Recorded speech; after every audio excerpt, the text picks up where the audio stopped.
இன்றைக்கி நம்ம இந்த வீடியோவில் என்ன பார்க்க போகிறோம்னா சிக்கன் பிரியாணி எப்படி பண்ணுறதுன்னு பார்க்கலாம். ஒரு பாத்திரத்தில் தேவையான அளவு எண்ணெய் ஆட் பண்ணிக்கலாம். நாங்கள் நெய் ஆட் பண்ணல, நீங்கள் உங்களுக்கு தேவைப்பட்ட நெய் ஆட் பண்ணிக்கோங்க. வெங்காயம், பச்சை மிளகாய், இஞ்சி பூண்டு பேஸ்ட்டு, தக்காளி ஆட் பண்ணிக்கலாம். நெய்யை ஆட் பண்ணதும் நீங்கள் எண்ணெய் சூடானதும் இலை போட்டுக்கோங்க.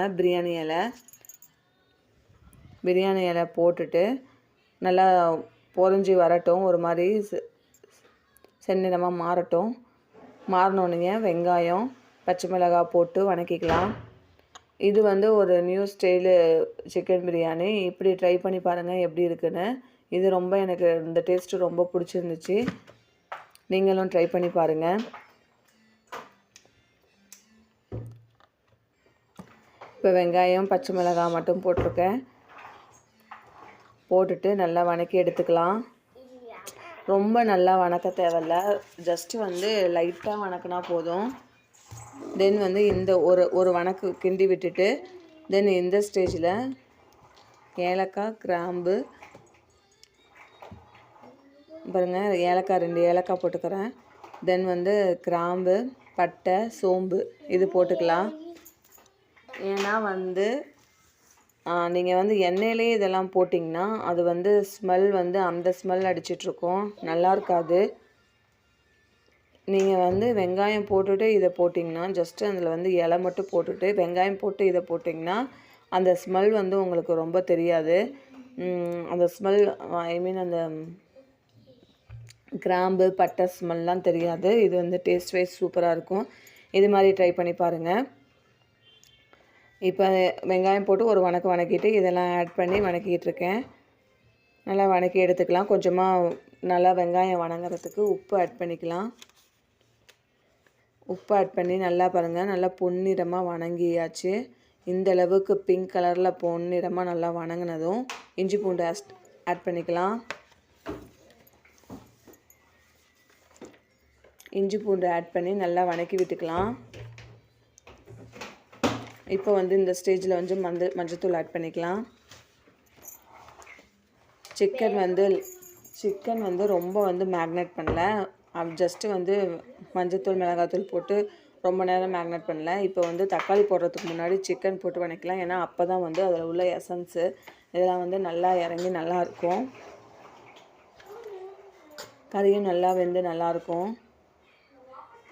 இப்போ தனி மிளகாத்தூள் போட்டுக்கிறேன். தனி மிளகாத்தூள் போட்டுட்டு நல்லா ஒரு வணக்கி விட்டுட்டு பாருங்கள். இப்போ தக்காளி ஆட் பண்ணிக்கலாம். தக்காளி ஆட் பண்ணி நல்லா வணங்கட்டும். எப்போதும் நீங்கள் தக்காளி இதெல்லாம் போட்டுட்டு அதுக்கப்புறம் தான் கறி போடுவீங்க. இப்போ இந்த மாதிரி ட்ரை பண்ணி பாருங்கள். அந்த வெங்காயம் நல்லா பொன்னிறமாக வணங்கும் போது அந்த இதில் அந்த இதுவும் போட்டுக்கோங்க. நான் அதை சொல்ல மறந்துட்டேன்.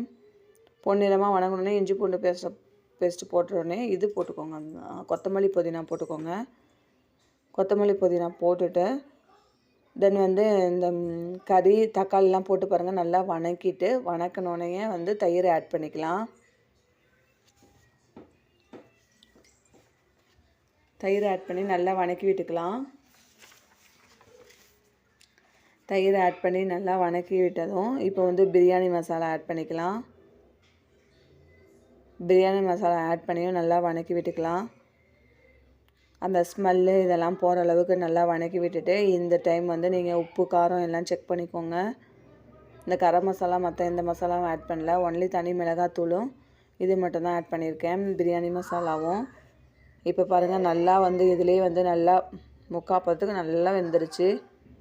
நல்லா நல்லா எண்ணெய் பிரிஞ்சு வந்தோடனே இந்த ஸ்டேஜில் தண்ணி ஆட் பண்ணிக்கலாம். இது நாங்கள் இன்றைக்கி பிரியாணி அரிசி தான் எடுத்திருக்கோம். அதனால் 1க்கு 1.5 தம் தான் போட போகிறோம். அதனால் 1க்கு 1.5 தண்ணி ஆட் பண்ணிக்கலாம். தண்ணி ஆட் பண்ணி நல்லா கொதித்து வரட்டும். இந்த ஸ்டேஜில் உப்பு கொஞ்சம் தூக்கலாக இருக்கட்டும். ஏன்னா உப்பு தூக்கலாக இருந்தால் தான் பிரியாணி சாப்பிடும்போது நல்லாயிருக்கும். பாருங்கள், அரிசி நான் அலசி வச்சுட்டேன். நீங்கள் ஸ்டார்ட் பண்ணும்போது அரிசி ஊற வச்சா போதும், அதுக்கப்புறமேட்டுக்கு கரெக்டாக இருக்கும். ரொம்ப நேரம் ஊற வச்சா குழஞ்சி போயிடும். அரிசி நல்லா கழனி எடுத்து வச்சுட்டு பாருங்கள், நல்லா தண்ணி கொதிச்சிருச்சு. இந்த ஸ்டேஜில் வந்து நீங்கள் வந்து அரிசி ஆட் பண்ணிக்கலாம். அரிசி ஆட் பண்ணிவிட்டு நல்லா சிம்லேயே வச்சுருந்தா ஓகே ஆகிடும். அது வந்து தம் போட்டுக்கலாம். இங்கே பாருங்கள், இந்த டைம் வந்து அரிசி ஆட் பண்ணிக்கிட்டேன். அரிசி ஆட் பண்ணிவிட்டு